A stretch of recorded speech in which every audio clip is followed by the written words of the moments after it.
Hi, this is Josh with Impress Computers, and today we're going to be talking about some of our processing we deal with when we do managed services. Okay, today we're going to go over some of our typical processes we do with managed services. Normally what we like to do is, first thing we do, we're going to come out to your office and we're going to do a sort of assessment where we go through and we test everything on your systems, we see what you have. Then we're going to take it, come back in about 30 to 60 days and say, hey, you really need to improve on your security, or, your machines are 10 years old, that sort of thing. So we go through and we do that. We have a client here that, actually has a server that needs to be installed and updated. So what we do is we actually get the server here first.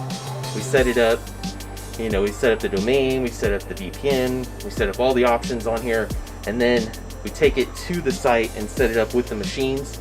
This is to, help with the downtime and all that stuff. So when we go to the site, everything is just plug and play, and then we get you up and running, with little downtime when it comes to that. So, if you have any questions or if you need any help setting up a server, you can give us a call at 281-647-9977, and we'll be glad to help you.